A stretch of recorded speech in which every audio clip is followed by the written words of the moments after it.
Efésios, capítulo 5, verso 25 ao 27. Acompanhe com atenção, com reverência. Crianças, prestem atenção, tá bom? Prestem atenção também. Vamos ler o texto sagrado.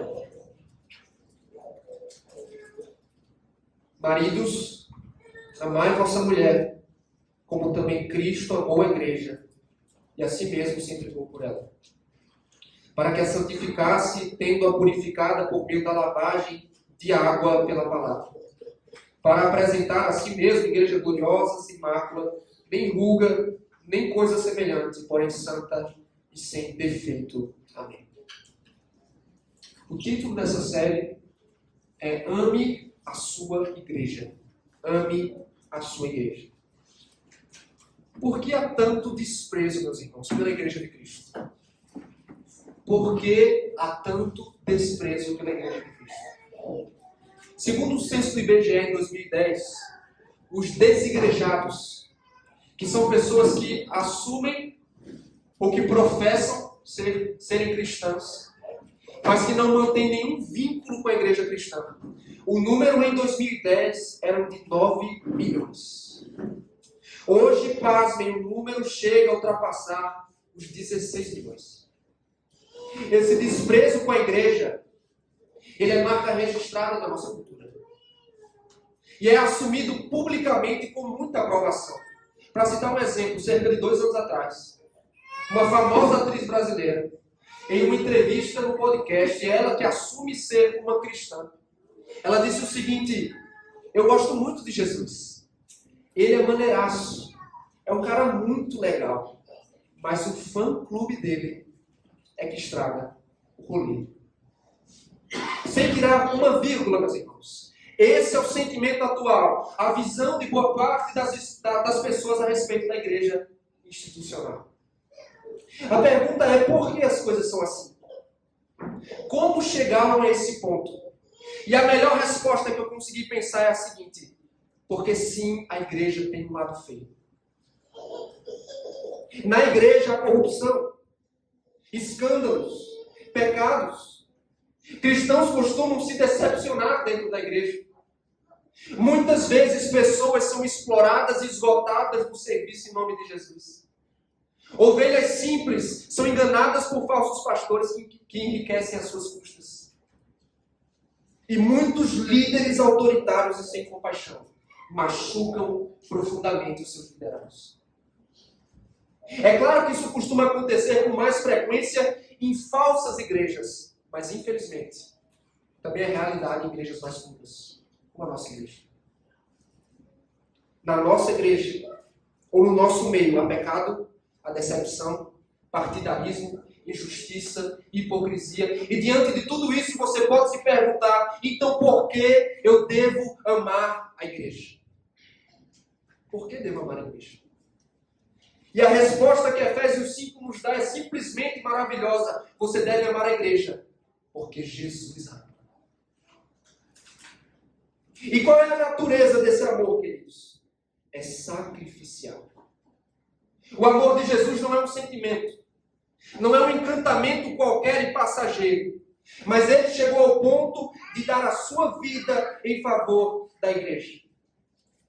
Cristo, como ninguém, conhece os defeitos, as manchas, os pecados de sua igreja, de sua noiva. Ainda assim, nenhum deles são motivos fortes o bastante para que ele deixe de amar. Por isso ele morreu para salvá-la da condenação e hoje está trabalhando ativamente para, no dia das bodas do Cordeiro, apresentá-la gloriosa, perfeita, sem mácula.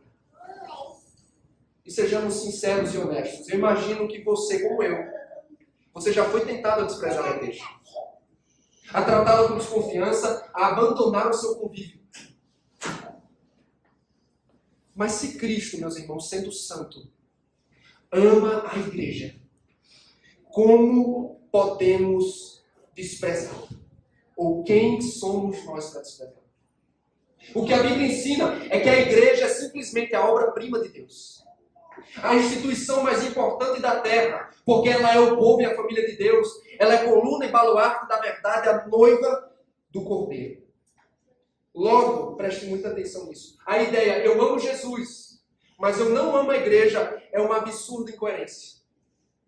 Porque é justamente o amor de Cristo pela igreja que deve nos motivar a amá-la também. O ponto é que o nosso amor, o nosso relacionamento com Cristo se tornam visíveis a partir do ponto que nos envolvemos em um relacionamento de amor com o povo por quem Ele se entregou. Isso significa dizer que o seu amor, o meu amor pela igreja, deve ser também sacrificial. Não deve ser um amor apenas de palavra, mas de fato e de verdade. Devemos amar a igreja de forma visível e palpável, não do tipo, eu gosto dessa igreja, eu me identifico com essa igreja, eu frequento essa igreja. Não, queridos, eu amo a igreja. Eu amo sacrificialmente. É nisso que nós seremos exortados ao longo das próximas semanas. Nós seremos chamados por Cristo a amar, a nos envolver, a servir e a nos comprometer com a nossa igreja local, que é o povo com quem nos reunimos no bairro do Vila Nova, em Joinville. Tendo dito isso, vamos ao tema da primeira mensagem da nossa série. Chama-se Pertencer. A membresia na igreja local. Pertencer. A membresia na igreja local. Agora eu peço a você, no mesmo livro de Efésios, que você acompanhe a leitura do capítulo 4, verso 15 e 16.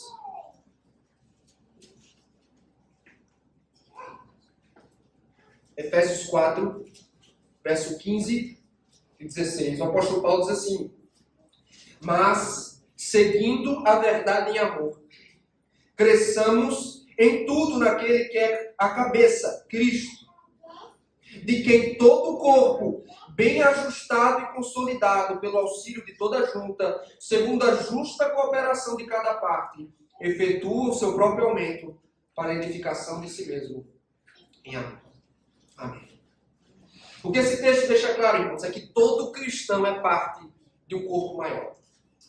E há duas ideias muito importantes que precisam ser ressaltadas aqui. A primeira delas é que todo cristão está inseparavelmente ligado ao seu cabeça, que é Cristo. A segunda é que, uma vez ligados a Cristo, todos os cristãos estão também ligados uns aos outros em um corpo que é chamado de igreja. Pertencer a uma igreja, queridos, é uma consequência de pertencer ao próprio Cristo. Logo, é dever de todo cristão pertencer genuinamente a uma igreja local. E é daqui que vem o nosso conceito de membresia. O que significa ser membro de uma igreja local? Trata-se de assumir um compromisso público, oficial, com uma comunidade. Envolve você receber muitos privilégios, bem como assumir deveres. Portanto, pertencer a uma igreja não significa só receber seus benefícios, mas assumir um compromisso de servir, obedecer, viver e levar a missão de Cristo adiante juntos. Mas uma pergunta que é feita, especialmente por aqueles do movimento igrejados, é a seguinte: seria a filiação à igreja uma exigência bíblica? A Escritura nos ordena a membrarmos de uma igreja. Jesus ordenou que seus discípulos se unissem à igreja. E bem, se você e eu formos à Escritura para procurar um mandamento do tipo você deve se tornar membro de uma igreja, de fato nós não vamos encontrar. No entanto, essa conclusão pode ser lógica, preste atenção nos termos, ela pode ser lógica e claramente deduzida da Escritura. Como assim, pastor? Porque quando a Bíblia nos mostra o que é a vida cristã e o que é a igreja, ela nos leva a uma conclusão rápida. Todo cristão deve pertencer a uma igreja. Todo cristão deve ser membro de uma igreja local. Não é algo opcional. Não é algo que fica a seu critério. É uma ordem. É uma exigência da Escritura. Então, pensando nisso, eu quero dar 6 breves razões por que a Bíblia exige ou ordena a membresia na igreja local. 6 breves razões. Para a primeira, abra comigo 1 Pedro, capítulo 2.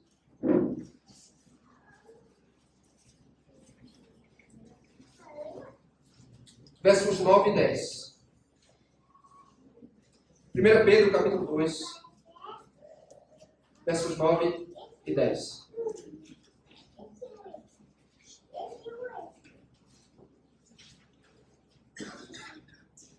por que eu devo pertencer à igreja visível e local? Por que eu devo tornar-me membro de uma igreja?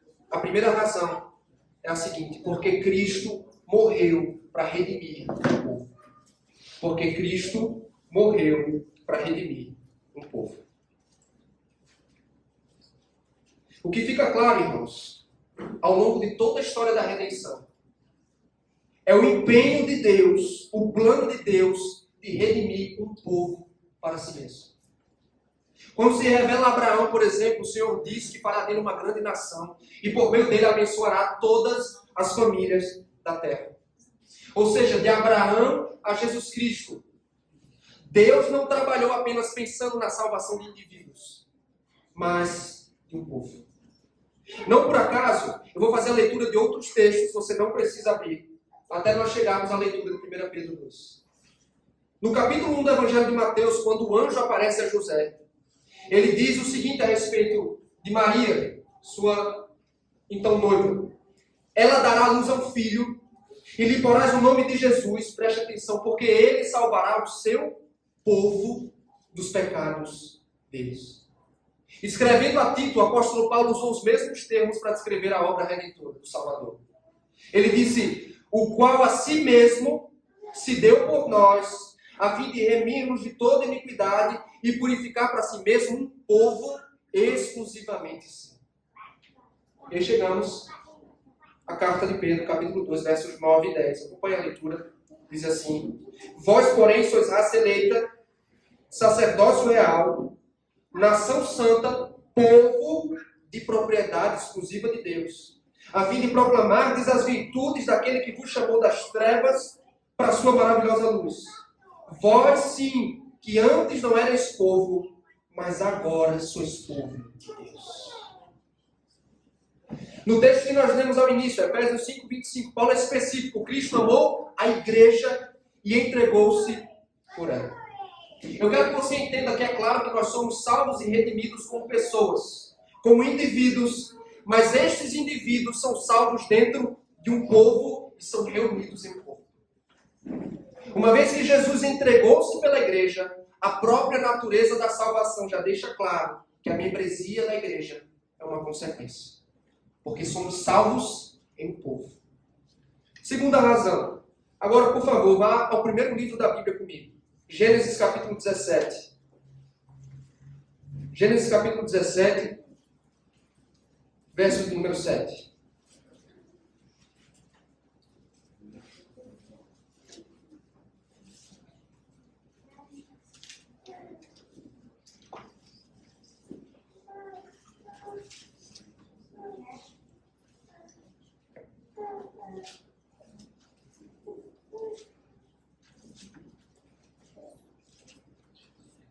No capítulo 17 de Gênesis, o Senhor formaliza a aliança com Abraão, dizendo o que vamos ler neste momento. Gênesis 17, 7. Acompanhe a leitura.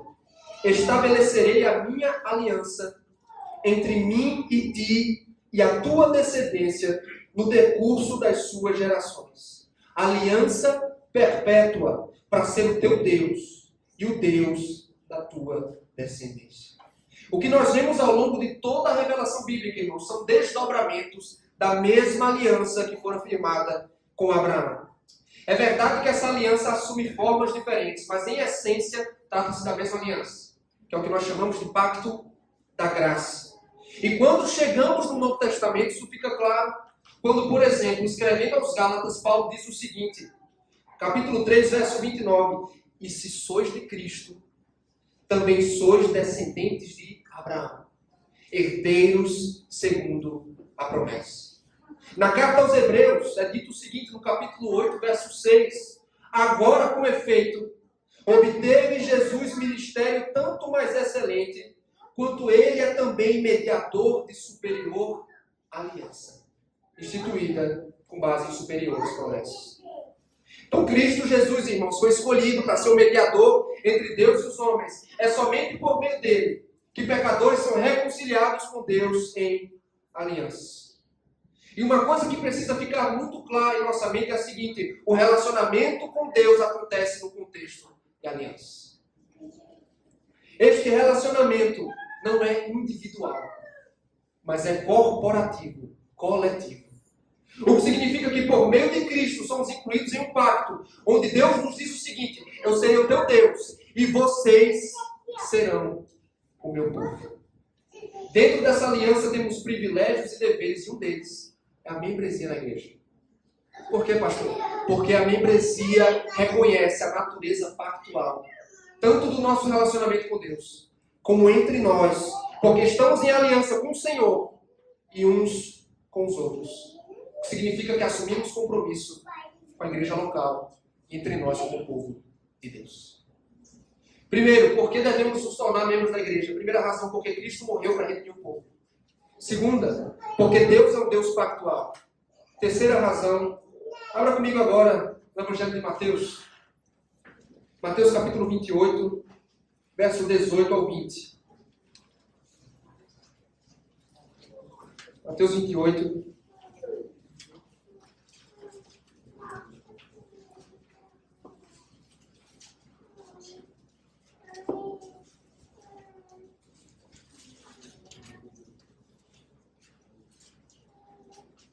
A terceira razão é porque a grande comissão demanda a membresia na igreja.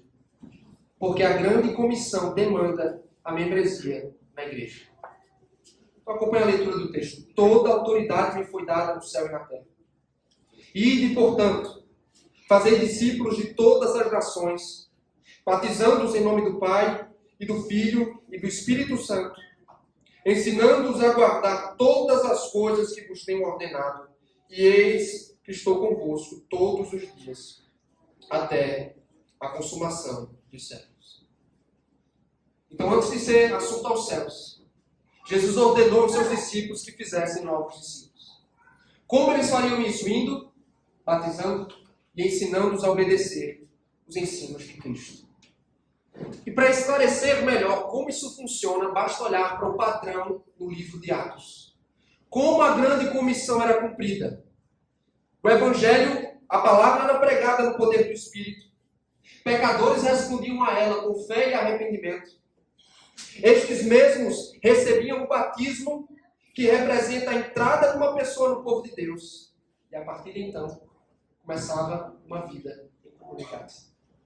Tanto que Atos 2,42. Depois que Lucas menciona o sermão de Pedro e milhares que vieram à fé por meio dele, e que foram batizados, o batismo de milhares de pessoas, é dito o seguinte, que os primeiros cristãos perseveravam na doutrina dos apóstolos e partilhavam uma vida juntos. Tanto que mais à frente ele acrescenta no mesmo texto, e acrescentava-lhes o Senhor dia a dia os que iam sendo salvos. Em outras palavras, meus irmãos, quando uma pessoa professa fé, ela era acrescentada no corpo de cristãos já existentes. Ou seja, ela se filiava à igreja. Ela entrava para a igreja. Esse é o padrão de Atos. A palavra é pregada, pessoas respondem com fé, são batizadas, e elas então passam a congregar numa comunidade, numa igreja local. Não há um único exemplo na Escritura de um cristão vivendo discipulado isolado.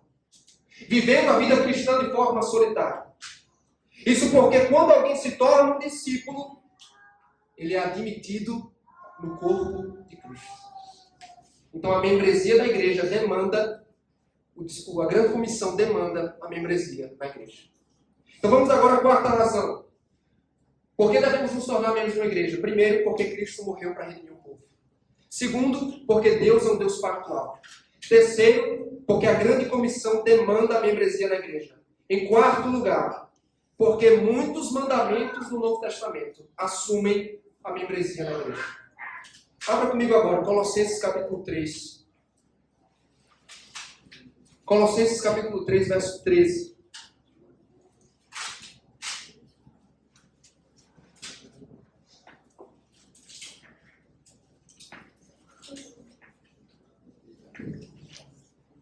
Colossenses capítulo 3, verso 13 e verso 16.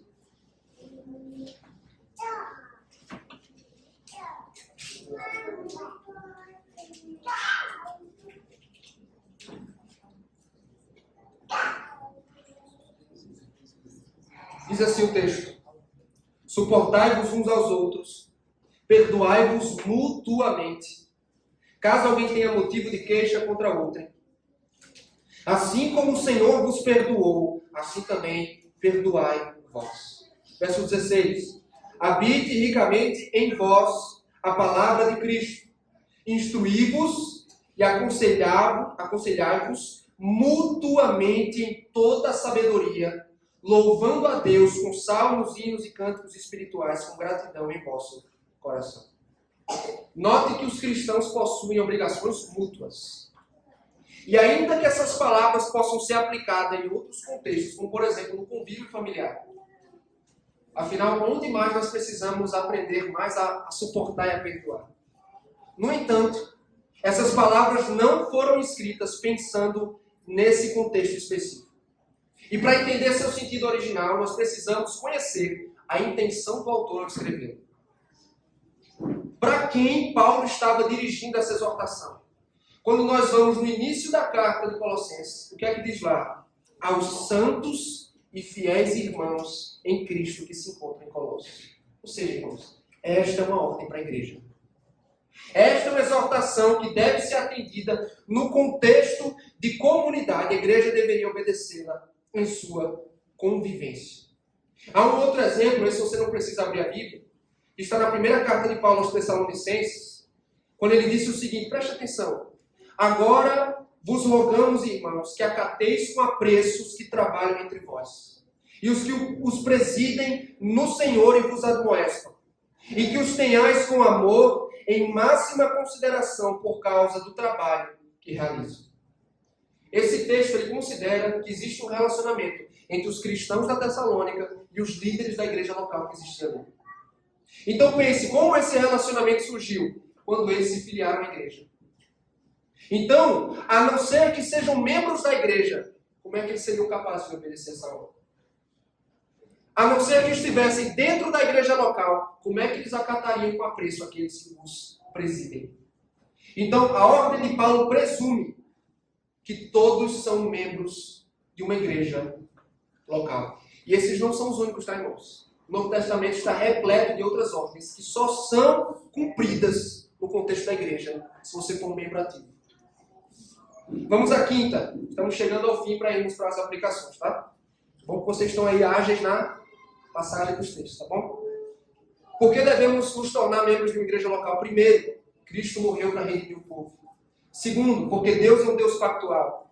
Terceiro, porque a grande comissão demanda a membresia na igreja. Quarto, porque há muitos mandamentos no Novo Testamento que assumem a membresia.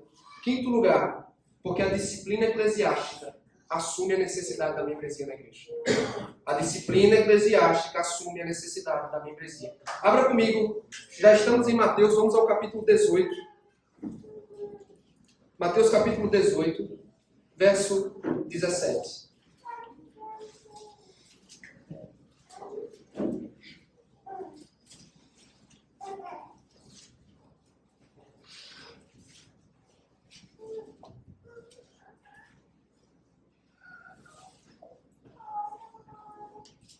Depois de uma série de orientações aos seus discípulos sobre como tratar um pecador não arrependido, aí Jesus conclui dizendo o que nós vamos ler aqui no verso 17. E se ele não os atender, dize-o à igreja. E se recusar ouvir também a igreja, considera-o como gentil e publicano. A tese de Jesus é muito simples. Um pecador deve ser confrontado em seus pecados. Se ela não mostrar arrependimento a essa pessoa, o próximo a confrontá-lo é a igreja, isto é, a liderança da igreja. O caso, então, deve ser levado ao conselho de presbíteros que julgam a igreja, que governam a igreja e julgam esses casos. Só que, aqui cabe uma indagação muito importante. A não ser que essa pessoa seja membro da igreja, como a igreja pode confrontar seu pecado? Se este pecador não for membro e parte do corpo, como a igreja pode confrontar o seu pecado? Então a disciplina eclesiástica, meus irmãos, ela pressupõe a membresia na igreja. Mas esse não é o único caso da Escritura. Você não precisa abrir nesse texto. No capítulo 5 da primeira carta de Paulo aos Coríntios, no verso 2, Capítulo 5 é um texto dedicado a tratar o pecado de imoralidade no meio da igreja de Corinto. No verso 2 deste capítulo ele disse assim, preste atenção. E contudo, andais vós ensoberbecidos, e não chegaste a lamentar, para que fosse tirado do vosso meio quem tamanho ultraje praticou. Então veja, Paulo está exortando a igreja a remover de seu meio um membro que cometeu o pecado de imoralidade. Mas como é que a igreja pode identificar o pecador culpado e removê-lo de sua comunhão, a não ser que ele esteja dentro? Uma vez mais, o exercício da disciplina seria impossível, a não ser que este pecador impenitente seja membro da igreja. Vamos agora à última razão. Bom, meus irmãos, vocês ficarem tranquilos. Última razão. Abra comigo agora Hebreus capítulo 13, verso 17. Vamos para a sexta e última razão. Hebreus capítulo 13, verso 17.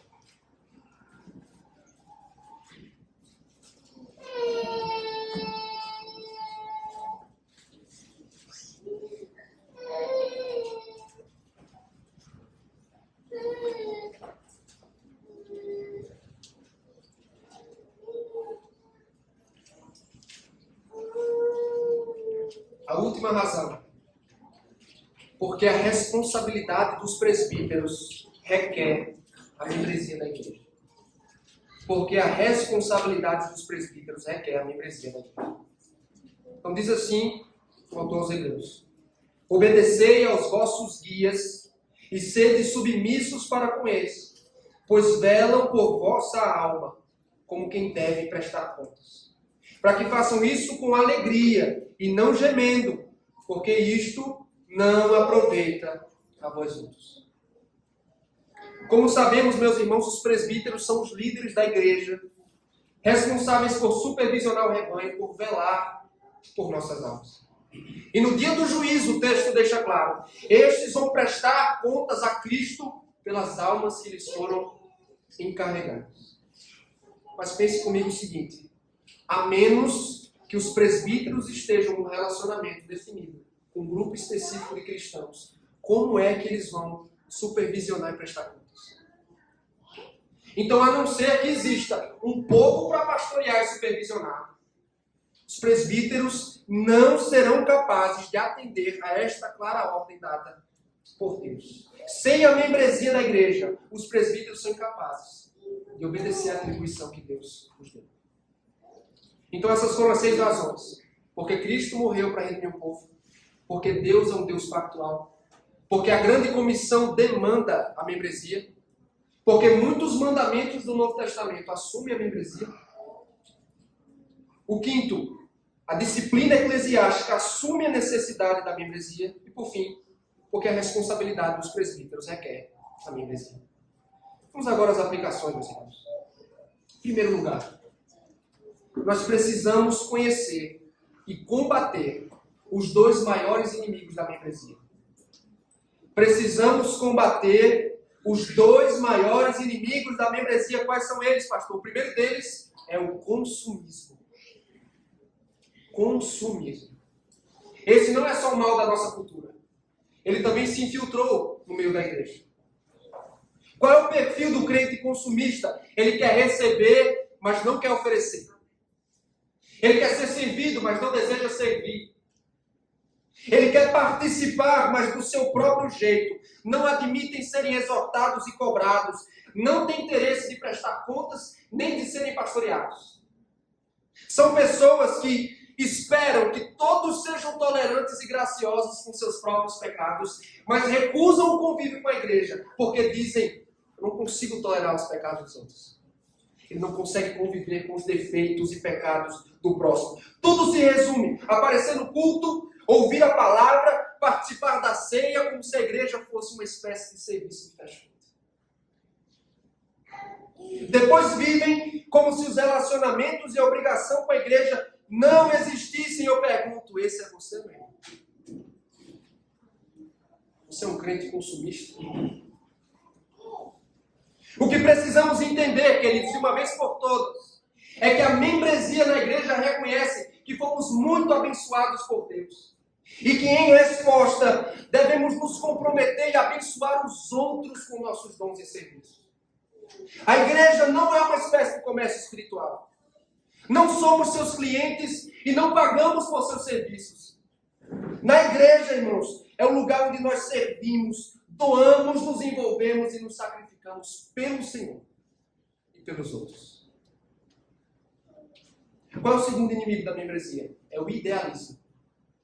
E sobre isso, Dietrich Bonhoeffer disse: aquele que ama mais, preste atenção nessa frase, aquele que ama mais seu ideal de igreja do que a comunidade em si, se torna o carrasco desta, mesmo que as suas intenções sejam as mais honestas e sinceras. De fato, nós precisamos atender os ideais da Escritura, mas muitas pessoas estão mais comprometidas em conformar a igreja às suas preferências pessoais. Mas a programação não é como eu gostaria que fosse. Esse pastor aí não prega como aquele famoso pregador da internet. Ou os irmãos dessa comunidade não são como os irmãos da minha antiga comunidade.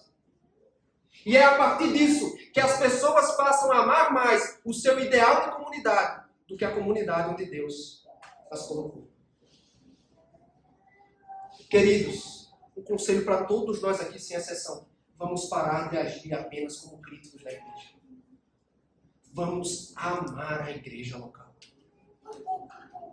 Ao invés, irmãos, de só reclamar, ao invés de vivermos em função do ideal da igreja, seja grato a Deus pela igreja local onde você está e se disponha a cooperar com Deus e com seus irmãos para conformar a igreja, não ao seu ideal, não às suas preferências, mas ao ideal de Deus e à vontade dele. Que a igreja existe não para atender nossas necessidades, não para se conformar às nossas preferências, mas para se conformar à vontade de Deus. Combatamos o consumismo e o idealismo. Segunda aplicação: eleve o seu conceito da igreja. Eleve o seu conceito da igreja. O que é que eu quero dizer com isso? Pense mais e melhor sobre a noiva de Cristo. Pense mais e melhor. Eu sei que todos nós aqui em algum momento, e por alguma razão, fomos tentados a desprezar a igreja. A tratá-la com desconfiança, a abandonar seu convívio. Fomos tratados injustamente por líderes. Pessoas queridas e de confiança nos machucaram profundamente. Fomos alvos de partidarismo ou de fofoca. Presenciamos escândalos. E talvez você esteja aqui na noite de hoje ferido, desconfiado. E eu sou o primeiro a admitir, meus irmãos, eu sou honesto. Na igreja há sim hipocrisia. Há desavenças, há pecado, há decepção. E aí você me pergunta, como então nós lidamos com isso? Precisamos aprender a olhar para a igreja pelas lentes do Evangelho. Olhar para a igreja pelas lentes do Evangelho. A igreja, meu irmão, entenda isso de uma vez por todas, não é um museu para santos, mas é uma enfermaria de um hospital para pecadores quebrados. A igreja é um local de gente pecadora, de gente que falha, que tropeça. Este é um lugar com todos os seus defeitos e feridas, onde o Salvador perfeito manifesta sua graça abundante, porque Ele conhece os nossos terríveis pecados. Ele conhece os nossos defeitos mais profundos. Ainda assim, Cristo entregou-se por sua noiva. Ele está trabalhando para torná-la perfeita. O que você precisa para amar a igreja é conhecer o amor de Jesus pela igreja. O amor de Jesus pela igreja. É o amor do Salvador, meu irmão, que vai lhe dar força para amar pecadores difíceis. É a graça do Salvador que vai capacitá-lo a perdoar, a se compadecer, a conviver, a abraçar pecadores difíceis. Olhar a igreja pelas lentes de Jesus vai fazê-lo carregar os fardos, sofrer com os outros. Eu quero que você se lembre disso. O meu e o seu conceito da igreja não sobe, porque a igreja é sem defeito. Mas ele sobe porque, apesar de seus defeitos, Jesus a ama. Cristo ama a igreja.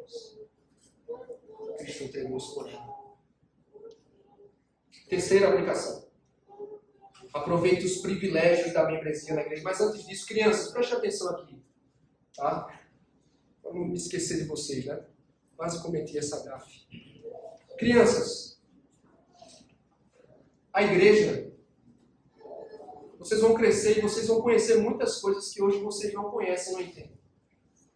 Mas uma coisa que eu acho que mesmo que vocês sejam pequeninos, vocês já entendem, é que ninguém é perfeito. Certo? Ninguém é perfeito. E muitas vezes a gente pensa que porque aqui é a igreja, a gente não vai encontrar nenhum tipo de defeito, de pecado. Mas eu digo a vocês, aqui dentro tem muito pecado. Nem sempre nós somos aquilo que a gente gostaria de ser. Nem sempre, Sara, a gente pratica, viu, Ed? Nem sempre nós praticamos aquilo que nós pregamos e ensinamos aqui, infelizmente. E eu digo a vocês que um dia, infelizmente, vocês vão se decepcionar com a igreja. Pessoas que vocês gostam muito vão machucar vocês. Vocês não vão gostar de alguma coisa que aconteceu. Vocês vão se decepcionar, vocês vão ficar tristes. Mas escuta o que o pastor vai dizer.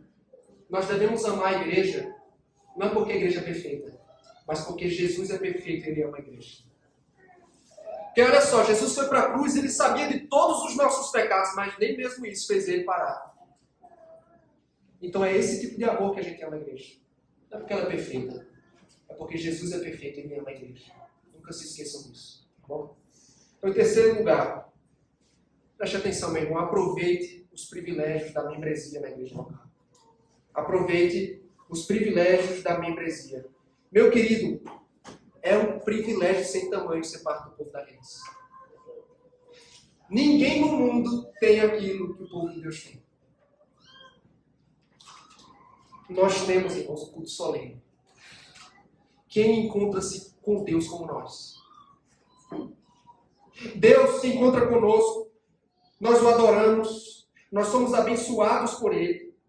Nós ouvimos a voz do próprio Deus sempre que a Escritura é proclamada. O Espírito de Cristo se faz presente entre nós. E ao seu povo, o Senhor Jesus também deu os sacramentos. Os sinais e os selos da graça. E eu pergunto a vocês, há alguém, além de nós e nossos filhos, a participar das águas do batismo? Um sinal de que pertencemos a Cristo e que fomos lavados pelo seu sangue, só nós, a igreja. Alguém participa de um banquete tão glorioso como a ceia do Senhor, além do povo de Deus? Só nós, a igreja. É na igreja que Deus nos coloca, meu querido, sob a supervisão de homens fiéis, de líderes que zelam pela nossa alma. Os pastores nos ensinam, nos encorajam, nos exortam, puxam a orelha quando precisam. Além disso, é na igreja, irmãos, que nós ganhamos uma grande família. É na igreja que nós ganhamos amigos mais chegados que irmãos. É na igreja que Deus nos abençoa com pessoas com quem caminhar. Pessoas que amam, que se importam, cuidam, partilham, sofrem. É só na comunidade do pacto, ouça isso. É só na comunidade do pacto que os nossos filhos crescem com mais irmãos e irmãs do que nós jamais seremos capazes de dar-los.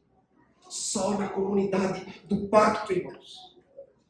E se realmente vivemos a realidade da igreja local, se você não é um cristão consumista, um idealista, se você vive a realidade da igreja local, uma coisa é certa, nunca estamos desamparados e sozinhos, porque temos uma família, a família de Deus. Por fim, como povo de Deus, fomos comissionados por Ele a fazer discípulos. Esse é um privilégio sem tamanho, que foi confiado só à igreja, tornar Cristo conhecido e desejado. Por isso eu digo a você, meu irmão, se você já é um membro da igreja local, aproveite. Aproveite mais e melhor cada um desses privilégios. Tire o máximo de proveito das bênçãos que Deus o deu como membro do seu povo. Não viva alienado dessa realidade. Não se contente em ser um cristão consumista, um frequentador de culto, meu querido. Viva intensamente a igreja e desfrute de seus privilégios. Se você não é um membro da igreja local, anseie, deseje esses privilégios. Última aplicação. Honre os seus deveres como membro da igreja local. Honre os seus deveres como membro de uma igreja local. Fomos salvos. Fomos incluídos no corpo. Fomos abençoados com diversos privilégios, mas fomos incumbidos com deveres, com obrigações. Quais são as obrigações, irmãos, de um membro, ou enquanto membros dessa igreja? Para começar, viver uma vida de piedade. Obedecer à palavra de Deus. Honrar o Senhor com nossas ações e testemunhá-lo com nossas palavras. Nossas famílias devem ser conhecidas por sua piedade, por seu zelo com as coisas do Senhor. Além disso, esteja muito atento agora. É nosso dever atender e comparecer às reuniões e trabalhos da igreja, principalmente os que acontecem no dia do Senhor. Entenda, meu irmão, que se tratando principalmente do culto a Deus, como membro desta igreja, você não tem a opção de se ausentar do culto. Salvo por legítimas exceções, é claro. Você não tem permissão. Você não tem permissão para faltar ao culto quando bem quiser, para se ausentar da mesa do Senhor quando achar conveniente. Sabe por quê? Porque você é um membro da igreja. Porque você assumiu um compromisso com essa comunidade. Além disso, é seu dever, enquanto membro, fazer todo o esforço possível para atender e apoiar os demais trabalhos e reuniões dessa igreja. Porque você se comprometeu a isso. O que tem mais, pastor? É o dever do membro da igreja local. Sujeitar-se à doutrina da igreja. Nós subscrevemos o que está nos padrões de Westminster. E os nossos membros, irmãos, eles devem aceitar. Devem conformar-se ao que está ali. É por isso que se alguém se contraria a fazê-lo, não tem permissão para ficar entre nós. Para o bem do corpo, não tem permissão. É uma obrigação, não é uma opção. Sujeitar-se à doutrina, sujeitar-se ao ensino de nossos pastores na igreja local. E lembre-se que a estes pastores você também prometeu prestar contas. Tem irmão que torna-se membro da igreja, fica com raiva porque tem que prestar contas. Meu amigo, minha amiga, como membro da igreja você presta contas sim. Porque essa daqui não é a casa da mãe Joana, é a noiva de Cristo. E aqui você presta contas. Aqui você não vive uma vida de qualquer jeito. Aqui você jura ser fiel a essa igreja e você mantém-se fiel.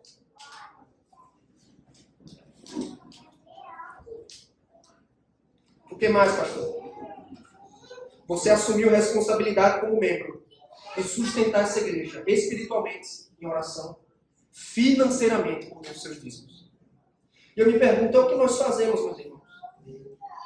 Você ora por sua igreja. Você tem o hábito de interceder pela sua igreja local. Porque se amamos nossa igreja, vamos fazê-lo continuamente. Porque a nossa igreja precisa continuamente de nossas orações. E em se tratando de nosso bolso? É aqui que fica mais complicado. Que orar, mas e o bolso? Nós temos sido fiéis a Deus, irmãos. Temos honrado o nosso compromisso com essa igreja. Porque como podemos esperar que a obra do Evangelho seja feita? Que nossa igreja cresça, seja organizada e façamos muito mais em nome do Senhor se somos infiéis nos dízimos?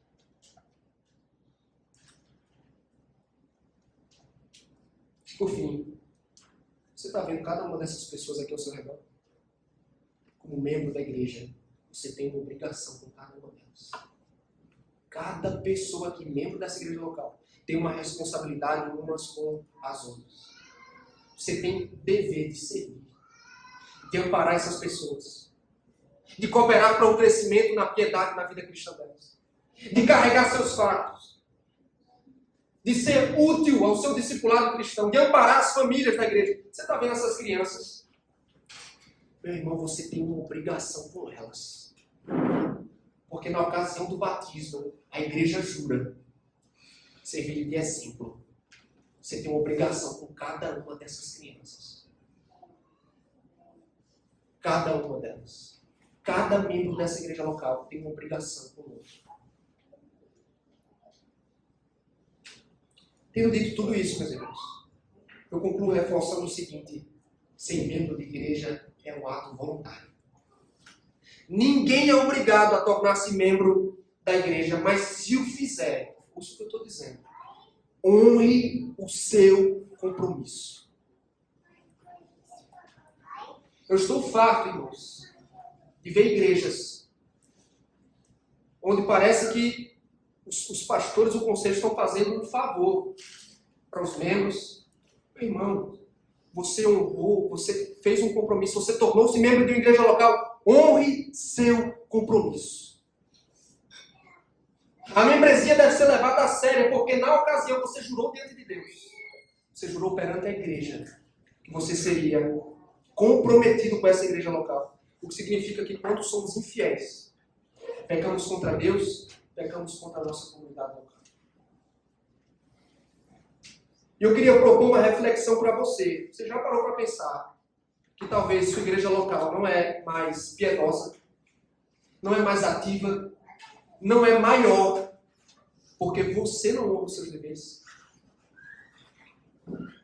Ela não é mais piedosa, mais ativa na missão, maior, porque você não é fiel, você não honra o seu compromisso.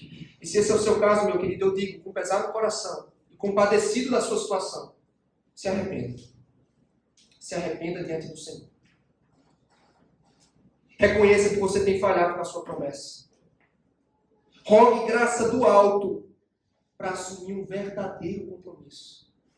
Para ser firme e honrar a membresia da igreja local. E para os que me ouvem na noite de hoje ainda não são membros, eu lhes diria, deseje isso. Busque isso. Porque não há privilégio e alegria maior do que caminhar com o povo que Jesus ama. Não há privilégio maior no mundo do que caminhar com o povo que Jesus ama. E o maior incentivo que eu posso lhe dar para você se tornar membro fiel e ativo na igreja local é o fato que Jesus ama a igreja e entregou-se por ela. Amém?